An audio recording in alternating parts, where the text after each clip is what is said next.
So, you know how Google has those things where you fill in the blank? Like you start to type something in. It's called autofill. Yeah, we're going to do some autofill this morning. About midwives. About midwives. Is it midwife? Midwifery? Is it midwifery? It's midwifery. It's midwifery. Thank you. Thank you for establishing that. Depends on who you ask, but yeah, midwifery. Pretty sure it's always midwifery. It should be midwifery because it should be. That just makes more sense. But the plural is midwives. Oh.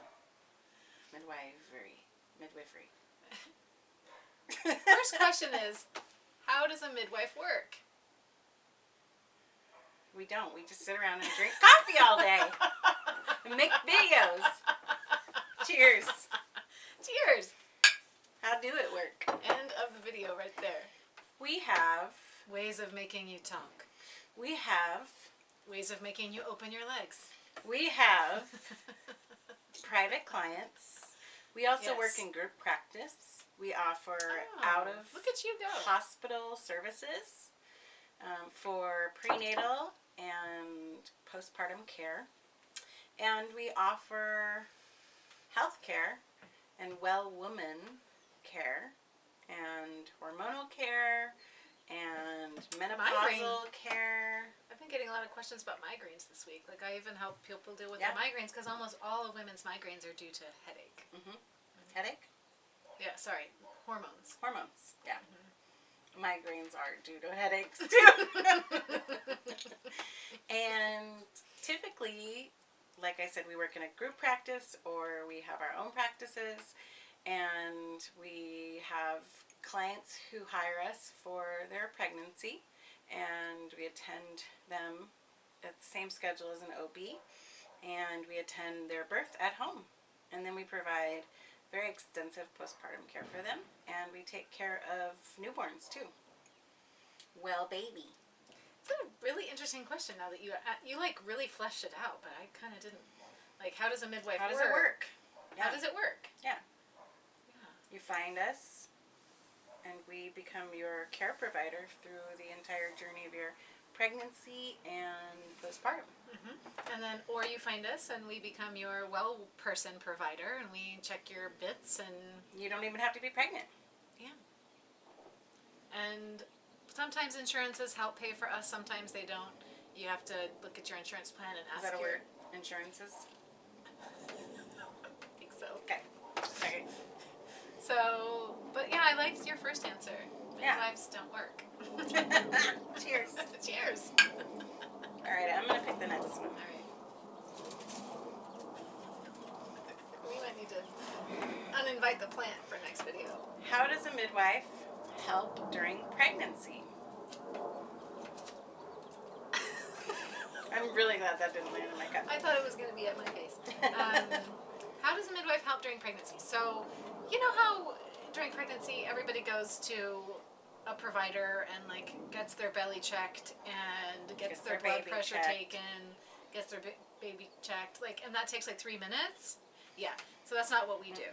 We do all that stuff, but then we also do another 45 minutes usually, depending on the midwife you're working with, but about another 45 minutes of how are you, how's your partnership, how are you eating, what are your expectations? Yeah. How do we like support this pregnancy so that you can be as healthy as humanly possible and get you ready for a birth, so your birth can be as amazing and powerful and supportive and supported and like everything that it can be for you. Yeah, what she said. Mm-hmm. So that's what we do in pregnancy, and we talk about what labs are coming up. We talk about what expectations you have. We try to make sure that every decision is yours and your partner's, if you have a partner, so that you are loving the experience of having our care. Mm-hmm. It's personalized. Mm-hmm. In a nutshell. And if something's going wrong, actually that's another thing, you know, you don't only hire a midwife for the glorious parts. You hire a midwife because we're really good at solving problems when things come up. So we have a whole toolbox, including doctors and like Western medicine that's we can refer you to. But we're really connected to our communities. And so we might send you to the chiropractor or the acupuncturist or the pelvic floor therapist or your marriage therapist or aromatherapy or like homeopathy. Like, we have this huge toolbox to help with all the little problems that come up in pregnancies and birth and postpartum. All right. Yeah. Nice. Do midwives practice witchcraft? Just kidding. How does a midwife know when it's time to come to my house when I'm in labor? Mm-hmm. I think that's what that means. When you call, we come. Or you let us know. We Sounds so triage noble. you Like Batman. over the phone. We find out what your activity has been in your cervix and your uterus, how things are going. We check and find out how much sleep you've had. We check and find out how much you've eaten over the phone. We find out if your water's broken. Over the phone? Yeah. We find out if your water's broken, or we find out how frequent your contractions are and if your baby's moving. And then we come up with a plan. That sounds about right to me. Yeah. Mm-hmm. And we might come rushing over if it's your... You should see how amazing we third look when we baby.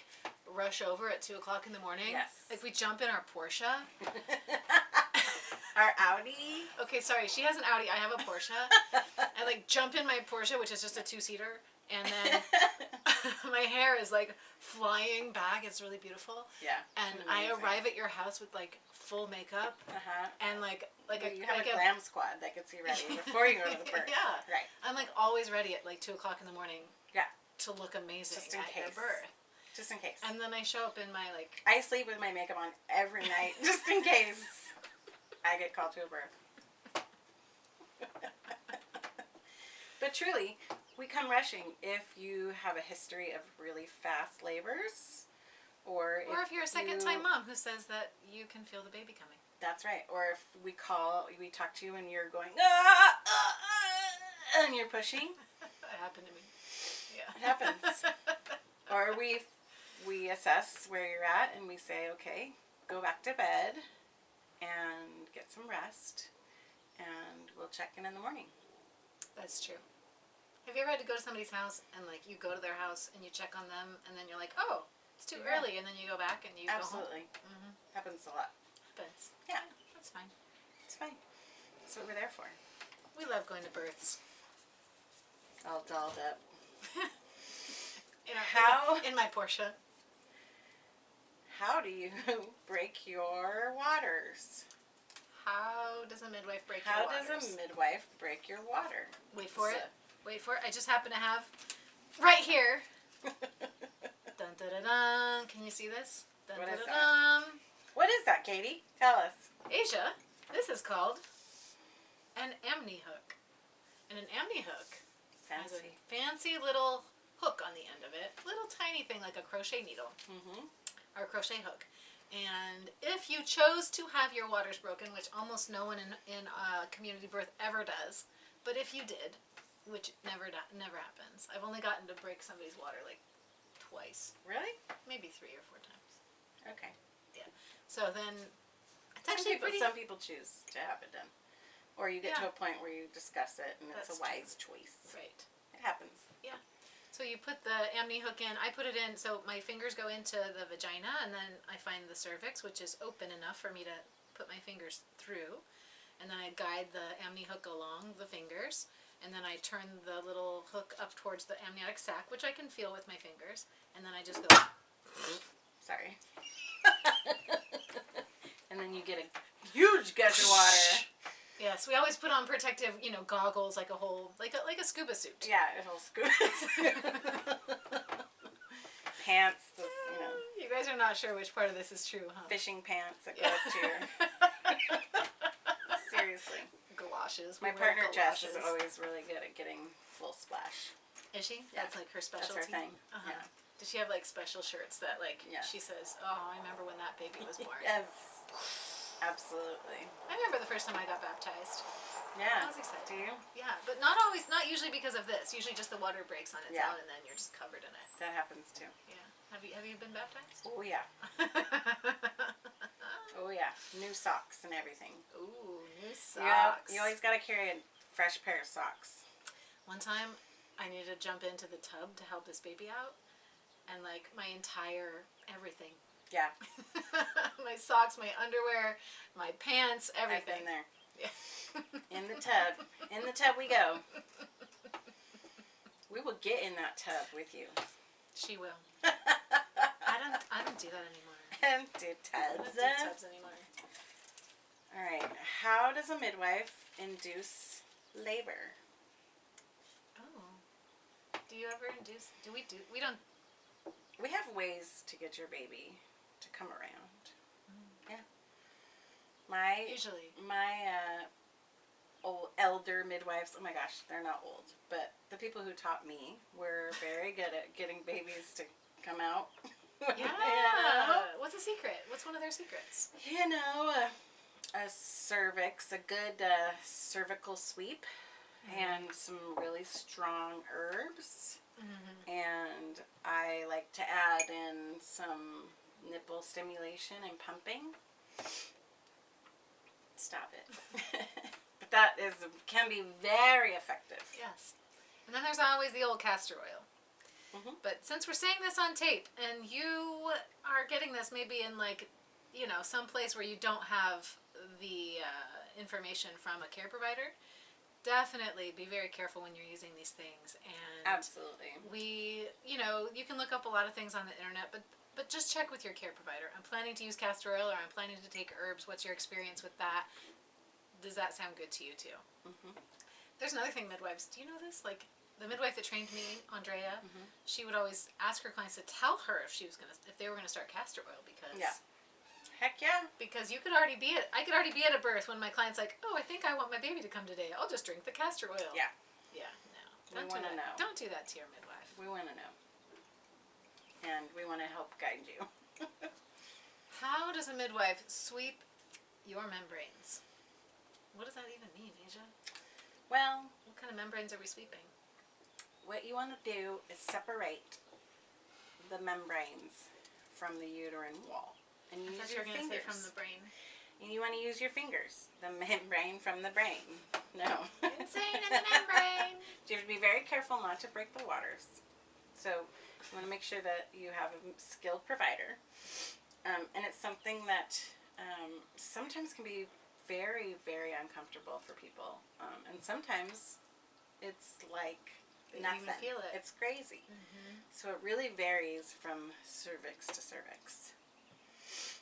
And Katie has something to say about it. And your cervix has to be open enough, like 1 or 2 centimeters, Yeah. in order for the midwife to get their fingers through the cervix. And it's like you put your fingers between the uterine, like the pelvis. I can feel the bones of the pelvis, and then between that and the baby's head.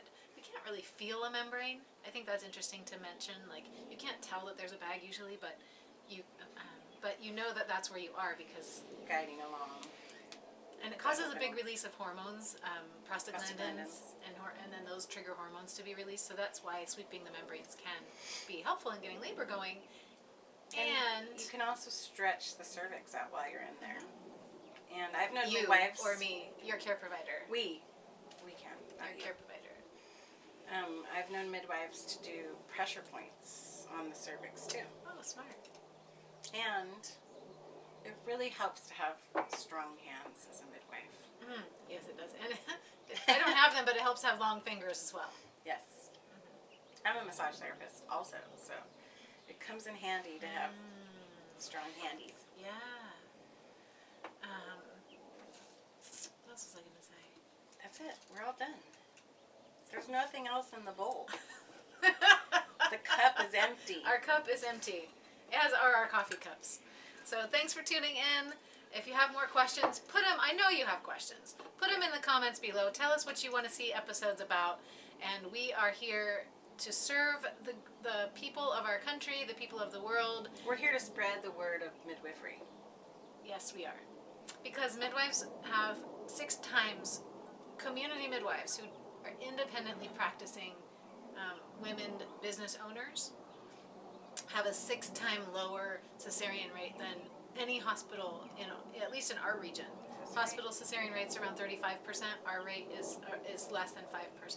So easily a 6 times lower C-section rate than the hospitals. We don't do C-sections.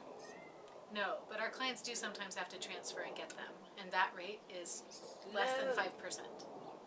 So, Thank you for watching. Thanks Please for subscribe. and keep us on your journey. Yeah.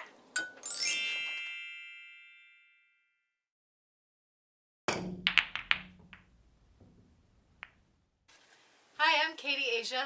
Hi, I'm Asia Bueller. I'm Asia Marin. You're so quick. Hi, I'm Midwife Asia. And that's Midwife Katie.